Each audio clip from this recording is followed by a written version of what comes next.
Sanità veneziana a rischio, lo sostiene il Partito Democratico che contesta le scelte fatte dalla quinta commissione della Regione Veneto, che avrebbe sottovalutato la conformazione del territorio di una città così particolare e che togliendo 106 posti letto all'ospedale civile farebbe ricadere sull'ospedale All'Angelo tutto il peso di maggiori richieste di servizio su una struttura che già deve rispondere ai bisogni di 870.000 persone.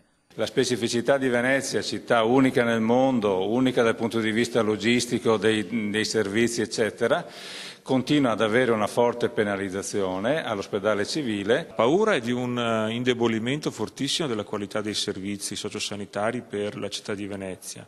Per il suo centro storico, visto il decadimento dell'ospedale civile di Venezia, ma anche per la terraferma veneziana. Tagliati al civile reparti come oncologia, malattie infettive, dermatologia, reumatologia, declassati primariati come quello di otorino-laringoiatria. La maggioranza in regione è convinta che in questo modo si risparmi denaro e si migliori il servizio. Di parere opposto il Partito Democratico, convinto che nel 2015 la nuova giunta troverà gli stessi problemi ancora tutti sul tappeto. Le nostre richieste di poter implementare, perlomeno fin tanto che la rete non viene rafforzata, i posti letto al civile non è stata assolutamente ascoltata e questa è una responsabilità politica che noi rimandiamo direttamente a chi governa il Veneto ma anche alle forze di centrodestra che sono in comune a Venezia. Entro 10 giorni la Giunta discuterà queste schede proposte dalla Commissione. Per il PD c'è ancora tempo per apportare correzioni, ma deve darsi da fare anche il centrodestra locale. Ma la paura è anche che il ruolo dell'ospedale dell'Angelo, che dovrebbe essere di riferimento per l'intera provincia di Venezia,